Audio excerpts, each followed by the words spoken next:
Ushi, can you see my screen all right? I can see your screen. Yeah, very good. Yeah. Would you like me to stop sharing for the time being? It's up to you. It's up to you. It's nice if you have, you know. Sure. Yeah.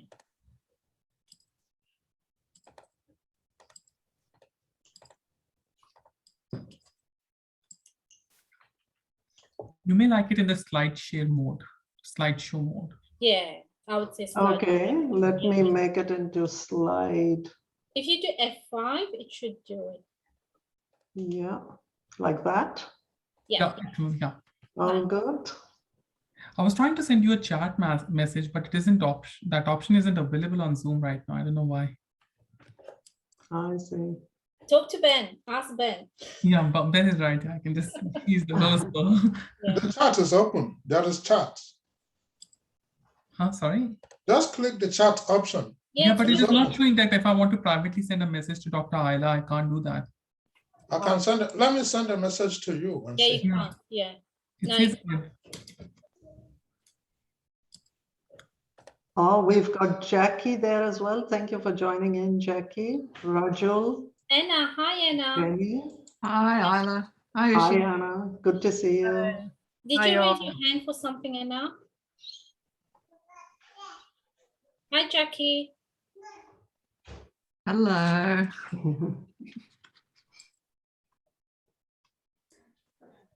Anna has raised her hand. I don't know.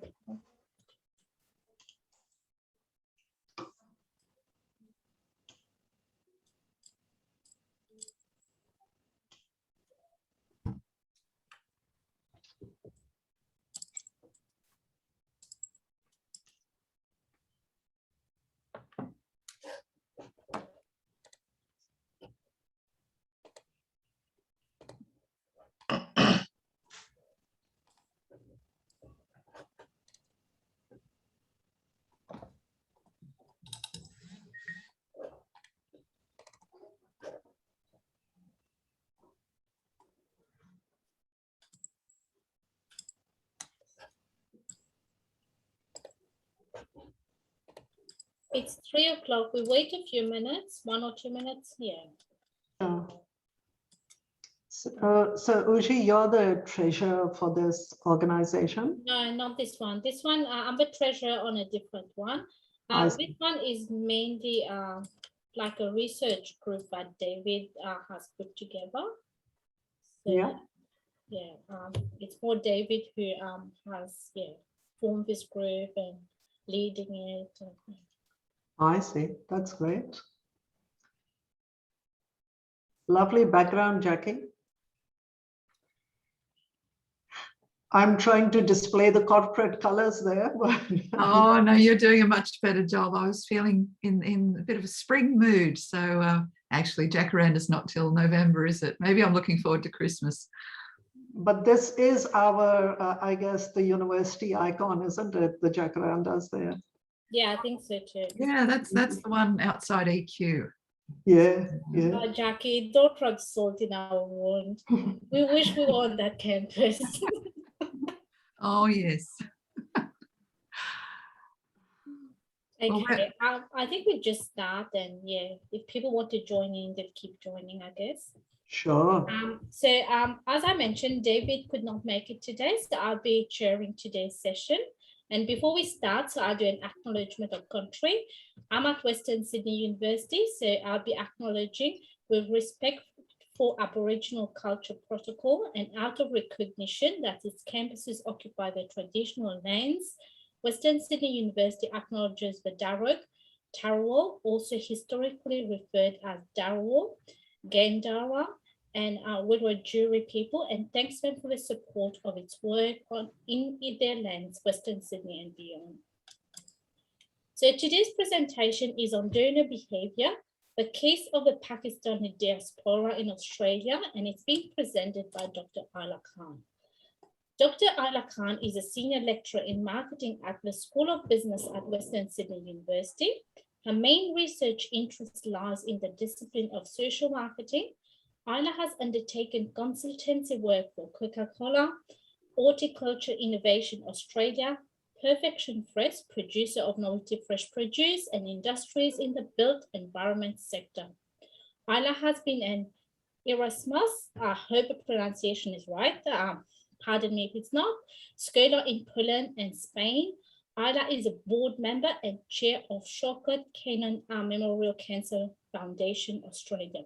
So let's hear Aila on this amazing presentation today. You're very kind, Ushi. Thank you so much. And I would have liked to thank David and his colleagues for inviting me to present on this forum. I'm a bit of an outsider. So first of all, of course, you know that we are based in Sydney. And secondly, I am not linked to the accounting discipline as such. So thank you for inviting a marketer to present this piece of research. I would like to acknowledge my co-authors who have helped me in this project and who are on the journal article as well. Siddharth, who's a very hardworking young PhD student, which many of you know, and Bruce Cameron, who could not be here today. Both of them helped me with the data analysis and writing of the actual paper. Also, I would like to thank all my colleagues from Western Sydney University, and there are some colleagues who have already joined us and who work with me at the charity organization. So I became interested in this concept of diaspora philanthropy, partly because of my voluntary role at the Shaukat Khanum Memorial Cancer Foundation. This is, I would say, like a health medical system. It consists of 3 hospitals. One is in Lahore, one is in Peshawar, which is a city right next to Afghanistan. And the third one is currently being built in Karachi. We've also got a suite of diagnostic centers, screening clinics, laboratory collection centers. And all these facilities add to the revenue of the hospital. Now, the budget last year was about 145 Australian dollars. And out of this, I have to say that 30% comes from overseas Pakistanis who are sort of scattered all over the world. One of the biggest populations of overseas Pakistanis would be in Saudi Arabia, United Arab Emirates, followed, of course, by United Kingdom and then United States. Australia has a much smaller community of Australian Pakistanis, roughly about 100,000 people here, but they've also significantly contributed to the charity's donation activities. So Shaukat Khanum Memorial Cancer Foundation has been registered in Australia since 2016, and we were able to get the tax deductible status since the past couple of years. And just to give you a background of Pakistan, it's a huge country as far as population is concerned. So we are over 220 million people. And just to give you the context, Australia is just 25 million. So you can just imagine the kind of population we've got there. According to some estimates, about 170,000 cancer patients sort of get counted formally. And of course, this is a conservative figure. The actual number of cancer patients would be far, far greater. And not everybody gets counted because of lack of facilities, and some of these people are in far-flung areas. So as you would know, that cancer is a major cause of death, but more than that, we've personally experienced it, seen it, and of course, it gets reported even in the research literature, that cancer does have a financial impact. The treatment is very, very expensive. It goes on for a prolonged period of time. And this study, which I've quoted there, it actually shows that in America, cancer patients are twice more likely to file for bankruptcy as compared to other patients. So at Shaukat Khanum Memorial Cancer Foundation, 75% and even greater than that of the patients are treated free of cost. I have to say over here that out of the 170,000 cancer patients, there's no way that the hospital system can look after all these patients. About 40,000 make it to the hospital's OPDs, which is outpatient departments. And out of those 40,000, roughly about 10 to 12,000 people are then selected to be admitted into the system. Now, I may not be able to keep an eye on the chat, so please feel free to unmute yourself in case there's a burning question there. Last time I remember in one of the presentations that I was doing at Western Sydney University, we were asked this question, you could be doing some marketing and activities as well. So I thought I would talk about, how do we promote this hospital? So the hospital does have a formal marketing department with, many, many people doing different types of marketing activities. But this hospital was the brainchild of the cricket star Imran Khan, who's these days the Prime Minister of Pakistan as well. And you can imagine when a star launches such a project, the project does get a lot of free publicity and media coverage, and it's always in the news. And there's a lot of word of mouth publicity going on as well. And the hospital is something like a showpiece for the country, because any visiting dignitaries also tend to visit this hospital, and celebrities like to be associated with the hospital as well. So we have benefited from getting all this coverage on different media platforms, apart from doing, of course, the regular advertising and so on from the Pakistani head office. As far as marketing in Australia is concerned, of course, things are a bit different. So over here, we are really targeting a very niche community. And as I told you, we are hardly 100,000 people in Australia. It would be interesting to see what the figures are like after this year's census. And so with such a niche community, we primarily use direct emails or direct newsletters, which has proven to be very useful. We've also found a lot of success by just doing printed leaflets and distributing them at particular mosques, which are frequented by Pakistani Australians. And then, of course, distributing these leaflets at different grocery stores and so on. Of course, as many of you would know, this community is also really active via WhatsApp messages. So that's another platform, different social media posts. So this would be the general activity which is going on. Now, the picture that I've posted over here, this picture is from a networking event that we had in March. And we like to call these events networking events rather than just fundraising events. First of all, because the event is really used to bring together our supporters and to update them on what's happening with the hospital, what kind of activities have happened, how much money have we raised, and so on. And secondly, we've discovered at such events, it's not that people will immediately give us a dollar amount, but these events later on do have a ripple effect. We do find that donations roll in after such events.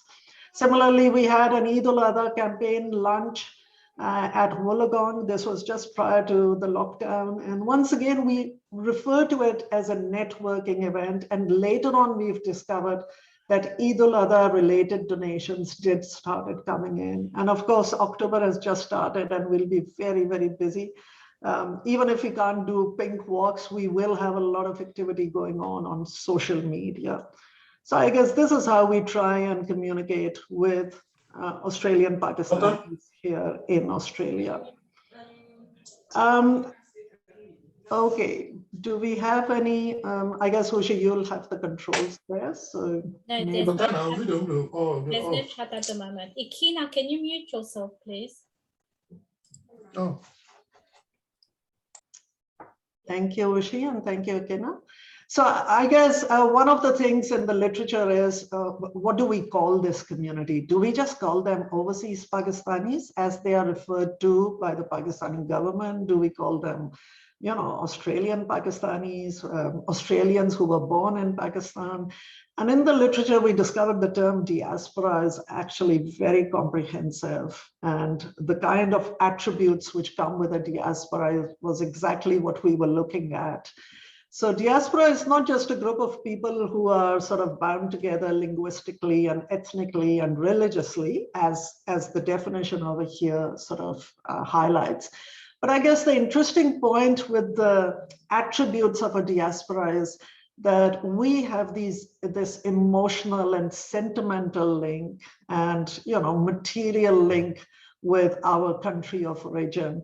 And we are highly interested in what's happening back home, and we contribute to the civil society and the overall social development which takes place in that country. And it's not surprising that diaspora communities all over the world, they do contribute as far as investment is concerned, as well as undertaking philanthropic activities is concerned. So in our journal article, we definitely then use the word diaspora there.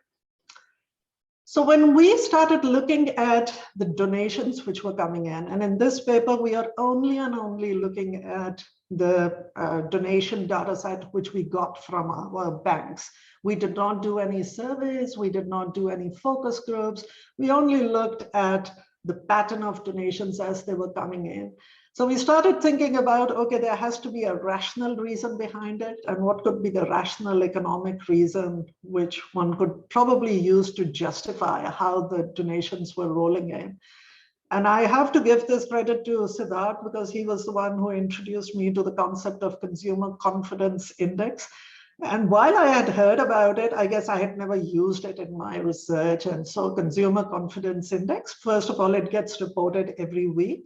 Roy Morgan, I guess, is a name that we often come across in the media, and it's being talked about all the time, especially during the pandemic. This was an index which was formed in the 1950s, and the main purpose is to see if, how people feel about the economic conditions. So it is a subjective measure. And while you could say that, hey, economic conditions can depend on so many things, one of the theories is that how people perceive the economic conditions will also have an impact on how much they spend on goods and services. So if you're feeling very optimistic, like I guess these days we all are, about the current economic climate and maybe in the near future what's going to happen, it translates into greater expenditure on goods and services. And if we feel a bit more pessimistic, depressed about the economic situations, then definitely it will reflect in our expenditure behavior as well. We'll tend to withhold expenses, we'll tend to save money, and we do not spend the same way. And since our household expenditure does not just cover food and beverage expenditure, according to the definition of the Australian government, it does not just cover our educational expenses and expenditures on entertainment. It also looks at the kind of donations or the number of donations made by a household. We thought there should be a logical link between consumer confidence index and the amount of money which is being donated by a household.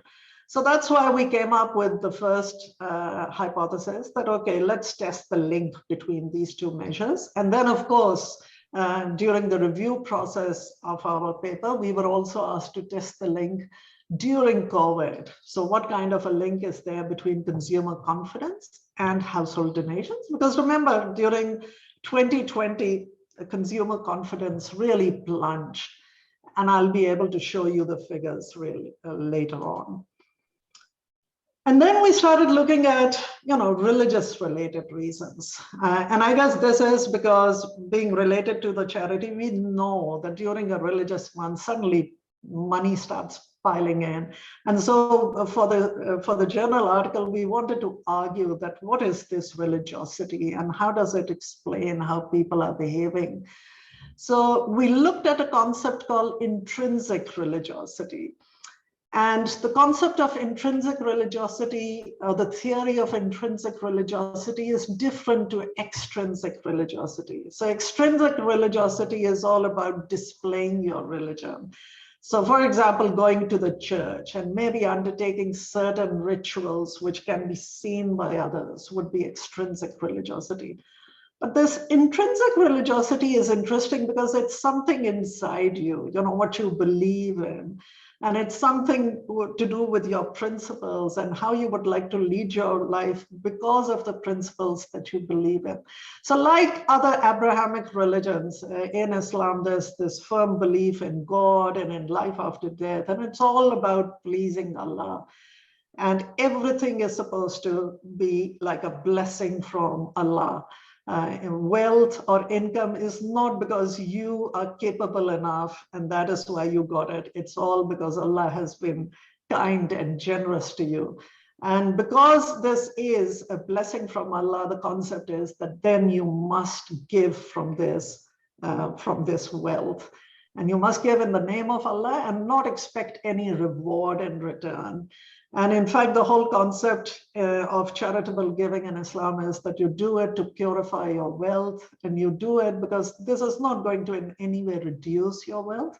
In fact, this is going to, there will be a return on this kind of a donation from the Almighty in this world and in the hereafter. And of course, there's a very strong focus on being accountable to Allah. So even if nobody can see what you're donating, the whole concept is that you must still be able to donate. So this was how we argued about intrinsic religiosity. And there are different platforms available in Islam to make charitable contributions. And out of all these platforms, zakat is the compulsory one. It's something which all Muslims have been instructed to do.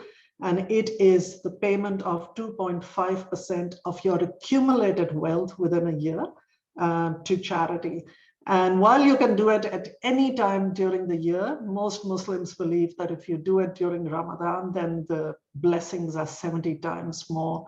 And of course, there are many other optional platforms available, Kufara and Waqf and Sadaqah and Fidya. We see donations coming in under these headings as well. For example, if you could not keep a promise, then you must pay compensation by donating to charity. And people give sadaqah all the time to ask for forgiveness of Allah and so on. So there are these other kinds of tools available to make a donation.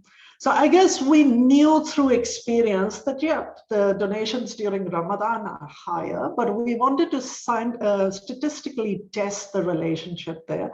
That, okay, how much higher, and is this a statistically significant kind of an impact? And what kind of an effect does Ramadan have on the total donations collected? Okay, I'm trying to move forward. I hope I can. Next. Okay. Just to give you an idea about the Pakistani-born Australians or the Pakistani diaspora in Australia and people born in Australia, there's a comparison there. This comparison has been taken from the Australian Bureau of Statistics 2016 census. I believe that the population size is now closer to 91,000 rather than 61,000. It's a male-dominated group in comparison to the overall Australian community. These are young men, and most of them are Muslims, and most of them do have family responsibilities. And as you can see, that in comparison to people born in Australia, they are highly educated as far as a university degree is concerned. Half of them would be working full-time, but sadly, many of them are unemployed. When I say many, I'm comparing in comparison to people born in Australia. And not surprisingly, we've got a greater percentage, once again, comparing with the counterparts involved in the taxi business and other transportation business. Now, over here, I've also given the median weekly income as it was reported for after the 2016 census. And you can see that with the Pakistani group, how close they are to the poverty line, really. So the poverty line is determined by the Australian government, and usually it's the median value of how much people earn during a week. And you can see that many of the Pakistani Australians, they rent their properties or they rent their accommodation, and the kind of weekly rent that they are also paying in comparison to other Australians. So we decided to analyze the data of Shaukat Khanum Memorial Cancer Foundation in Australia alone. And we only looked at online bank transfers because this is the only way that donations can be made. There are no credit card facilities or PayPal facilities currently available. There were 2 bank accounts, and it took many, many, many hours of hard work to clean the data set. Not all banks give you a nice clean data set in Excel format. Some of them were in PDF format. So there was quite a bit of work involved over there. And as you can see over here, the amount of transactions. So first of all, we are just looking at the number of transactions as far as donation deposits were made, both for 2019 and 2020. So in 2019, it was just over 9,000 transactions. And by 2020, it had increased more than 80%. So 2020 was the year of the pandemic. And so there has been an increase just in the amount of transactions being made. One possible explanation is that we just had a natural growth. There were more Pakistani people in the community who got to know about the charity. And so, we had new donors coming in.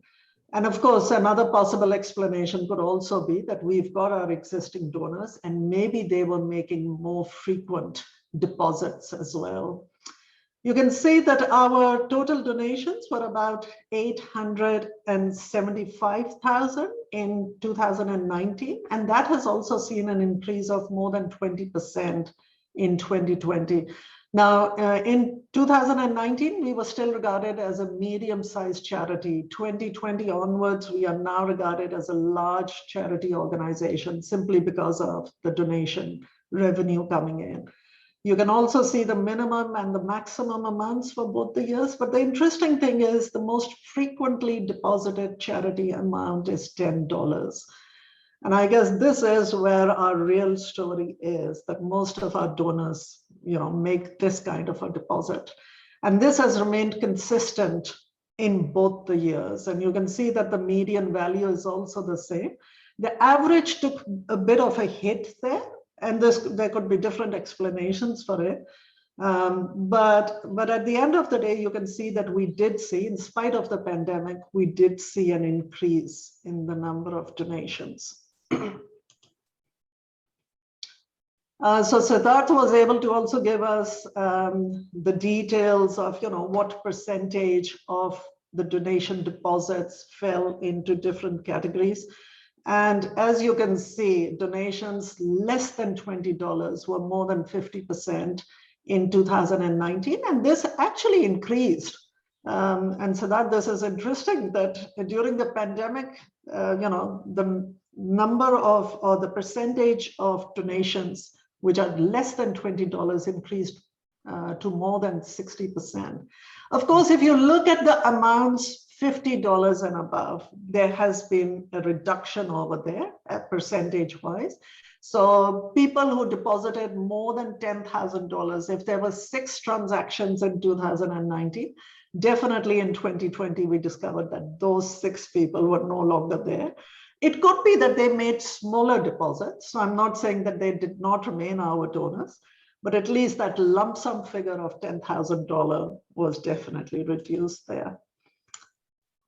And this is where we bring in the consumer confidence index. There were 53 observations, so meaning to say there were 53 times during both the years that we could record this consumer confidence index. Definitely, you can see that in 2020, the index plunges to below 100. Now, when it goes to below 100, that's where you know that something is happening in the society or in the country. And there's 65.3, which is the minimum figure, of course, was when the lockdown started in April 2020. So really no surprises there with this index. And by the way, this index gets reported all the time in the media. So what we did was that we ran a simple correlation. We took our donation data set and corresponding consumer confidence readings, and we ran a correlation. So correlation is that do both these variables move together?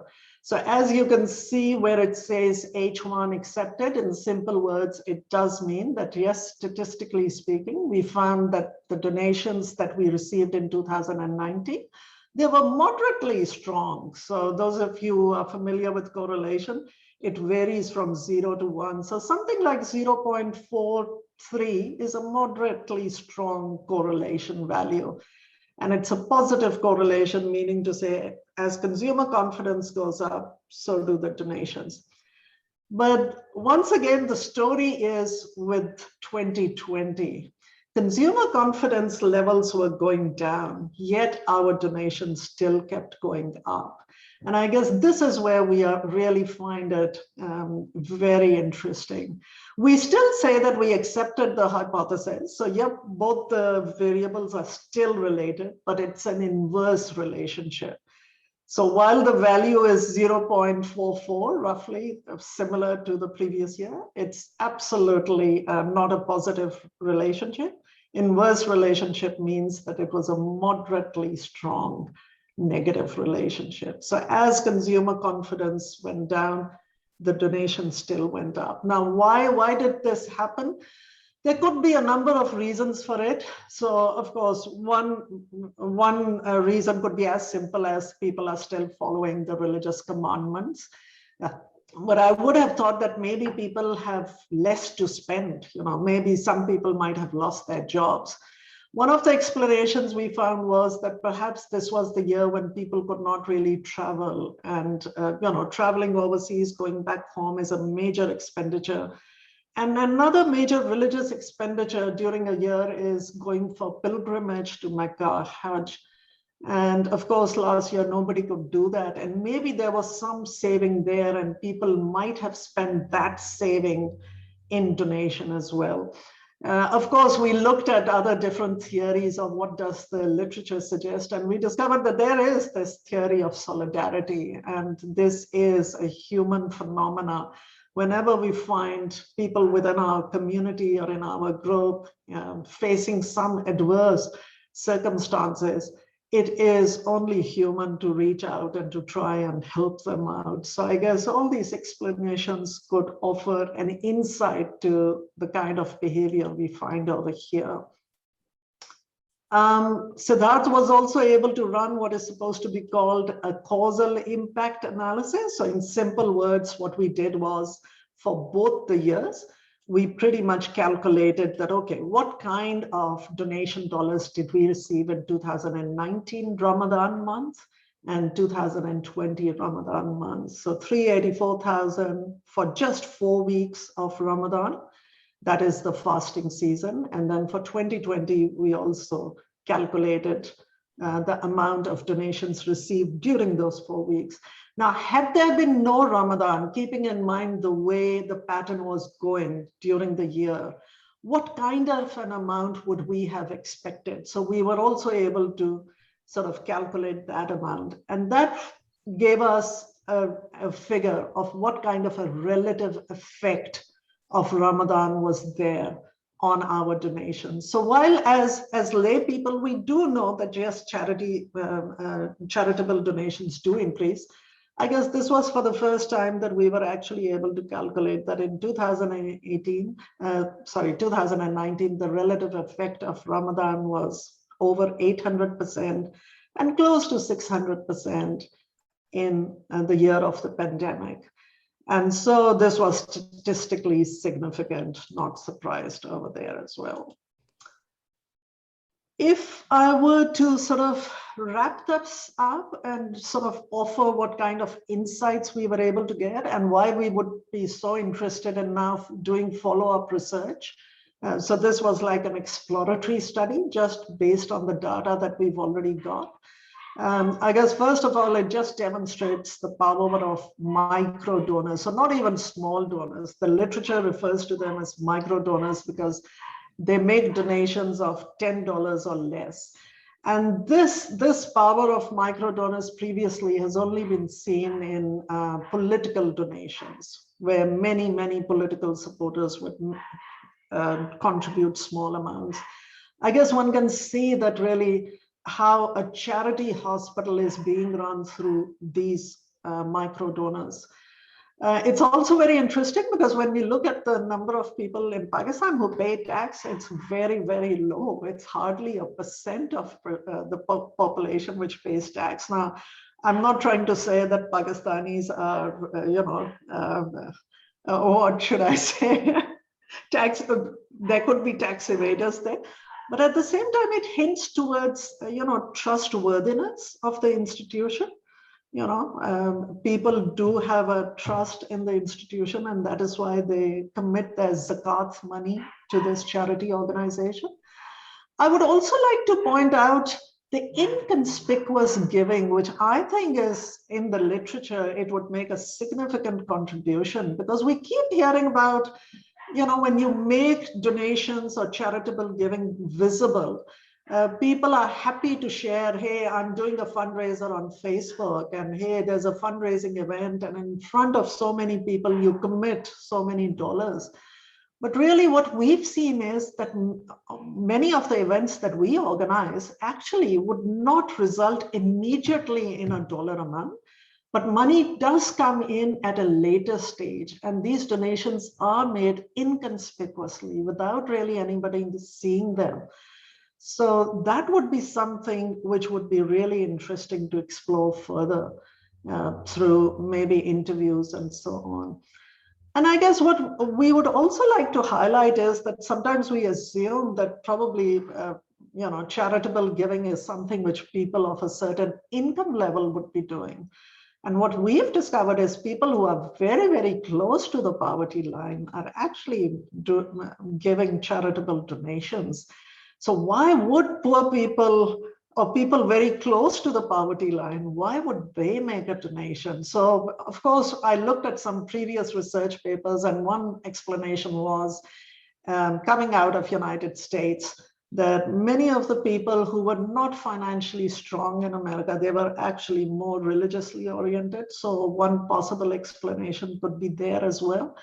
Another explanation, of course, is that perhaps it is the people who are socially deprived or maybe financially not too well off, who have seen hard times, who have experienced certain situations and conditions, and they can relate to it in a much better way.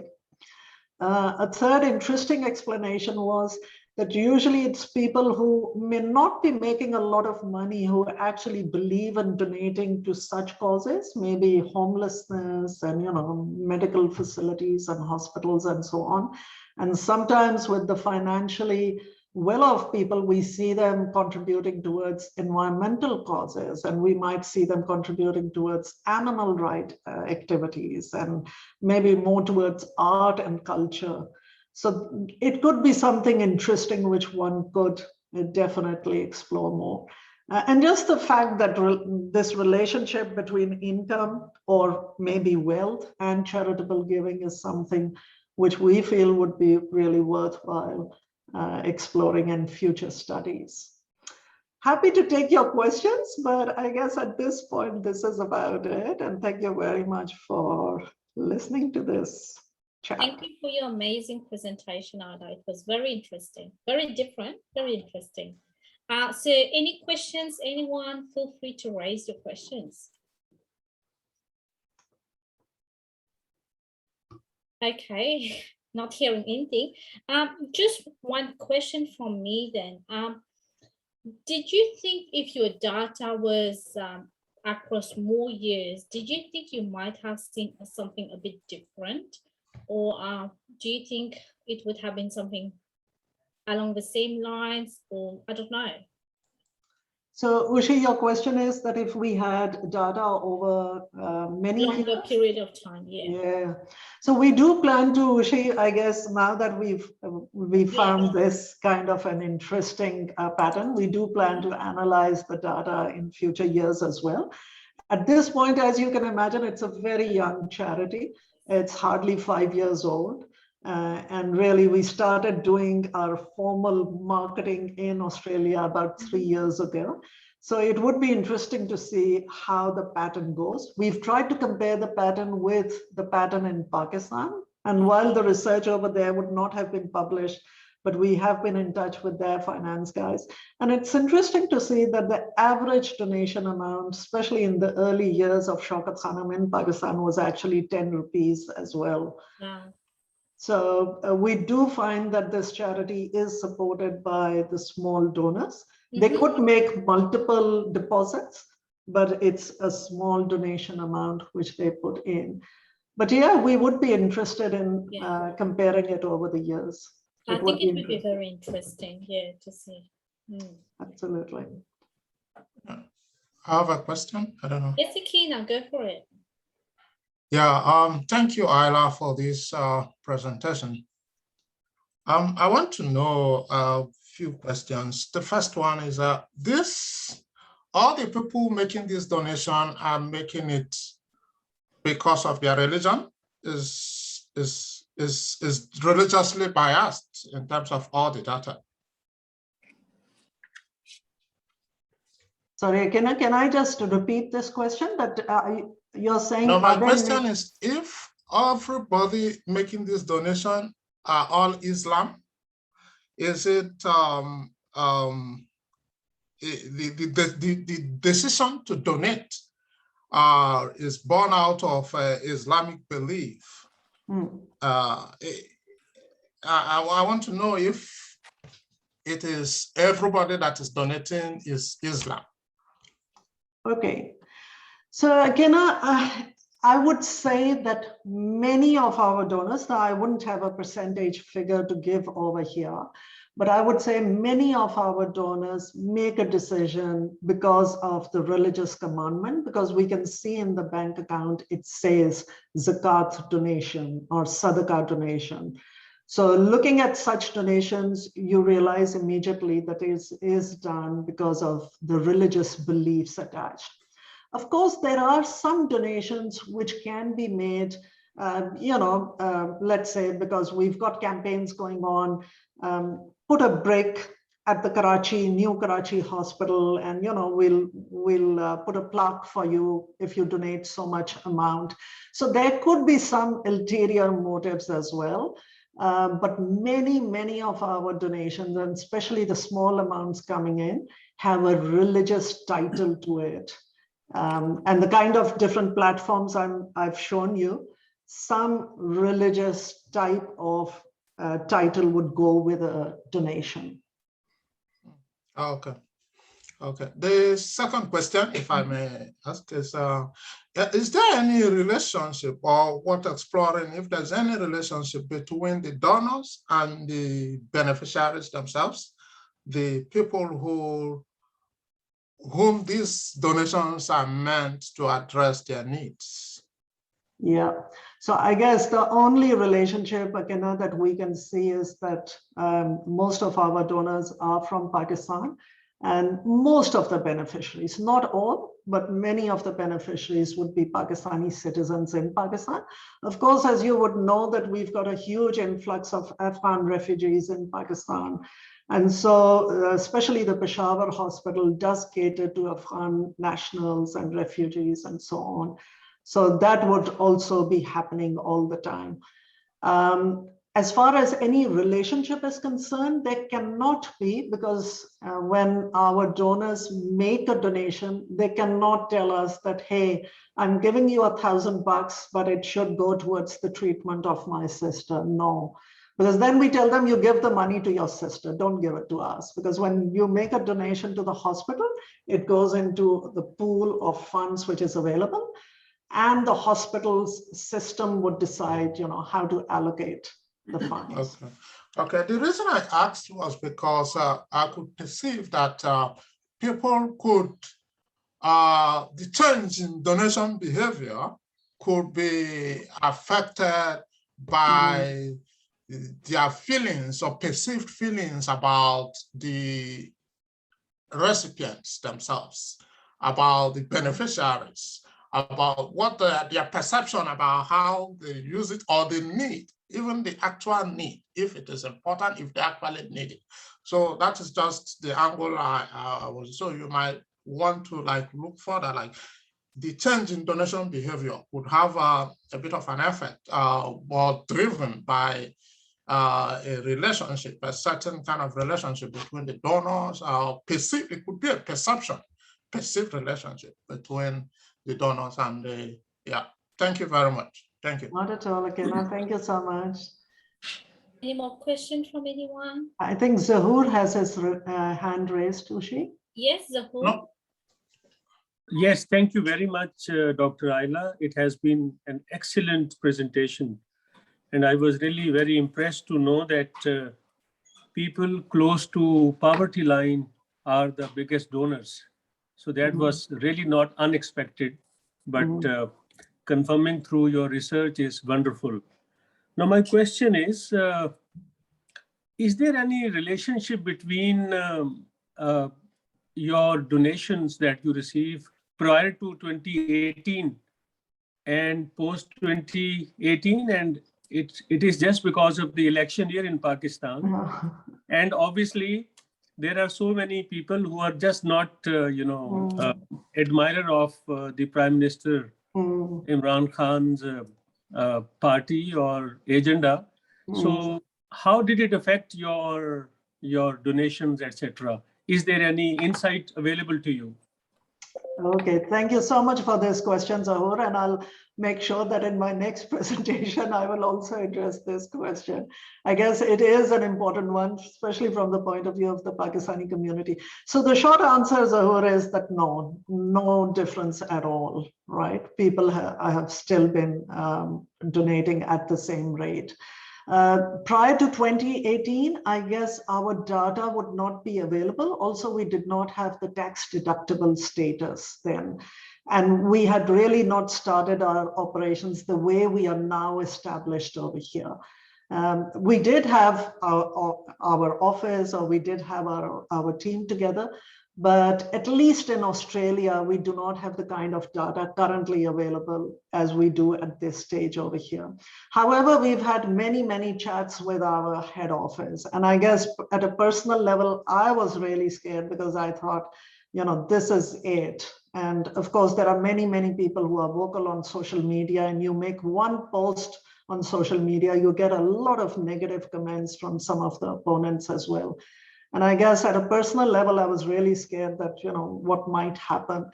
But over the years, and at least I can say for sure, looking at 2019, 2020, and Zahur, we do have data coming in for 2021 as well. And it gives me great pleasure that we've already made more than 1.4 mil. So we are already, we've gone 20% above last year already. So definitely we do not see that in any way donations have dipped. Now, it would be interesting to do some interviews with our donors. There could be some donors who may have left us, right? But that would really come out if we were to track down these donors and have a one-on-one session with them.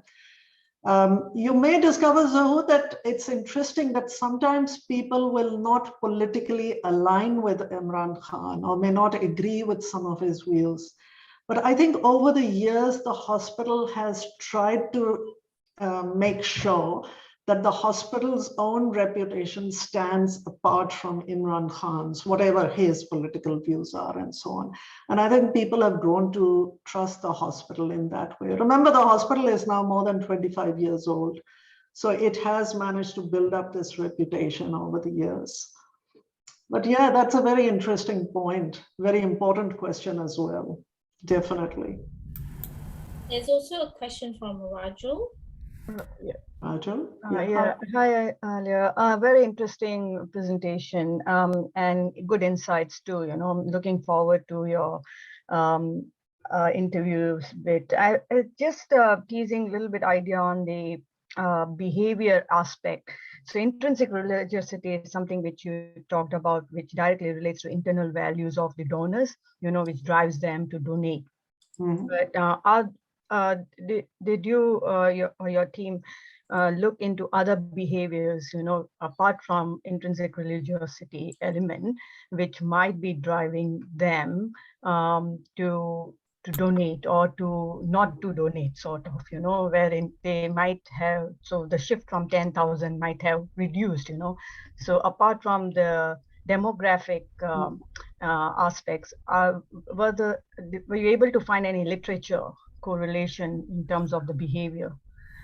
Yeah, thank you, Raju. Yeah, you've raised a very important point. And look, I guess intrinsic religiosity, we came up with this variable simply because we saw so many donations coming in, which had this zakat or sadaqah or fidya kind of titles to it. And we thought, okay, this is naturally linked to religion. But yes, it would be interesting to see, what other variables are there. There are tons of variables which the literature discusses. Of course, we only looked at the donation data set. So Westpac account, NAB account, we just downloaded the entire sheet and we started looking at the figures and, which month is the busy one and what kind of amounts are coming in. The bank data set does not always give us all the information. And sometimes, the donation could be coming from the son's account, but it's really on behalf of his mother. So there's a bit of, I guess, over there, we are really not sure who is the main person who's really making this donation.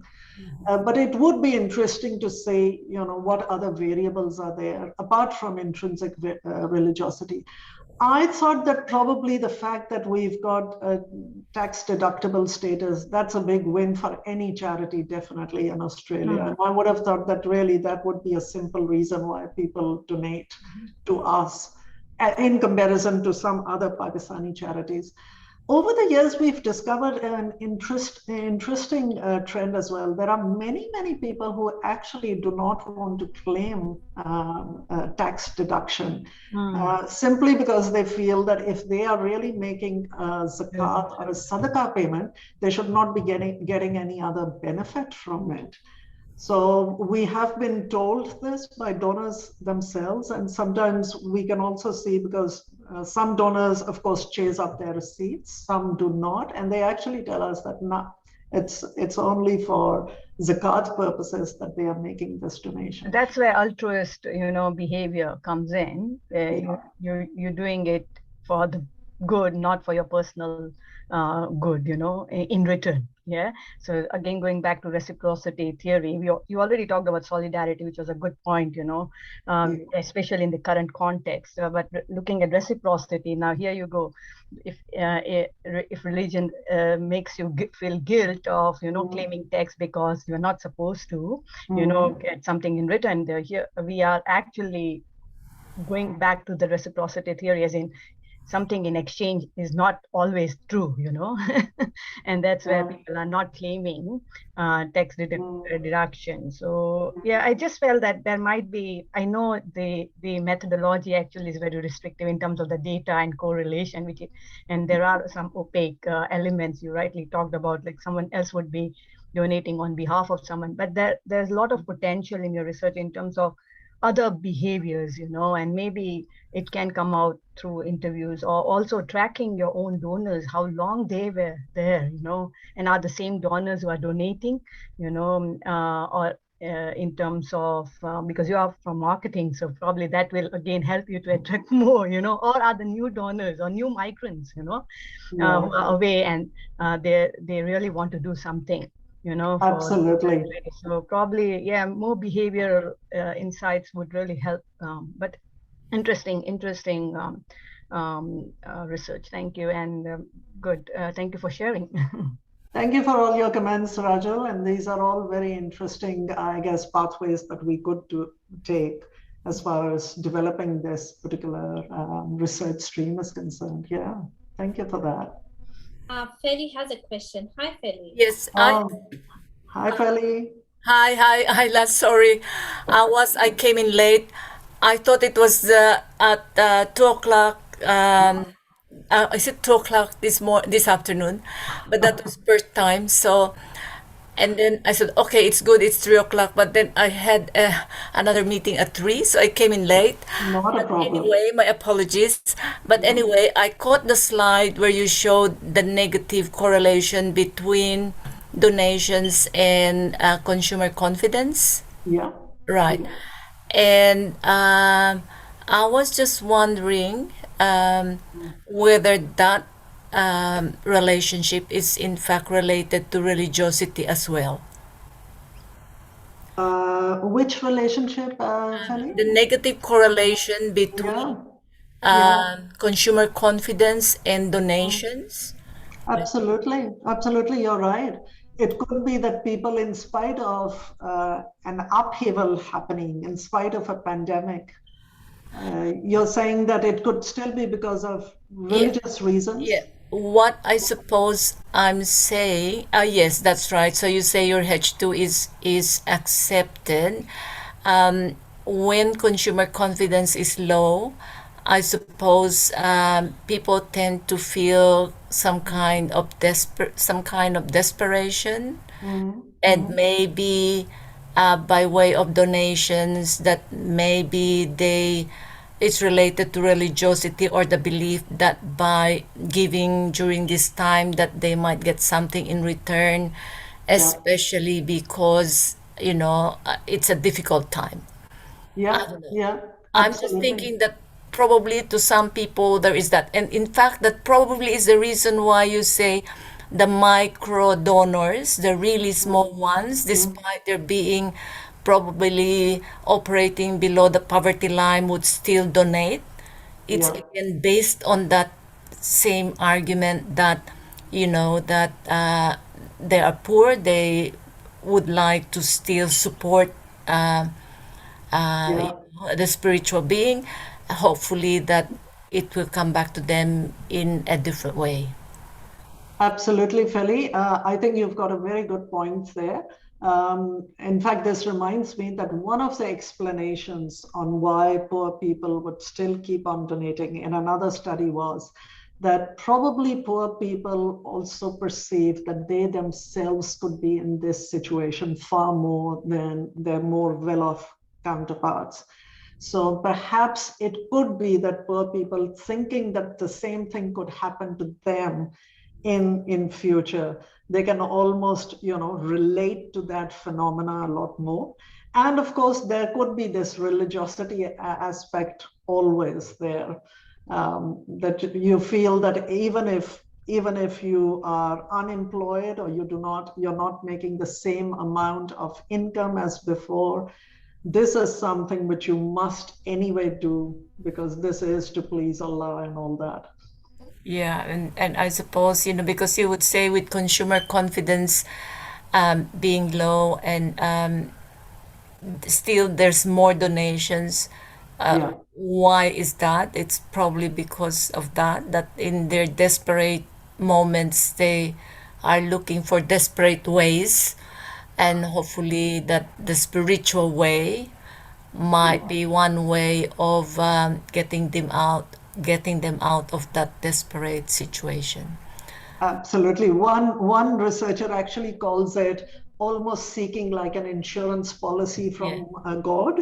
And Yeah. this wasn't a Muslim study or an Islamic study, but the explanation given by this American was that you yourself are scared this could happen to me tomorrow. And in a way, you're taking this insurance policy from the supreme being that, I'm donating and look after me in future.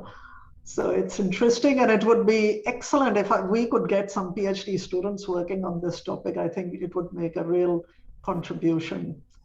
Right. So maybe they might say, oh, instead of spending my $1 on a lottery ticket, I might as well donate it to the church. Absolutely. Maybe it will come back in a Absolutely. Good point. better way. Good point. Something that I must mention over here, Feli, and you might find it interesting, when we discovered that most of our donors were actually these small, or I should call them micro donors, Yes. with $10 or less of a deposit.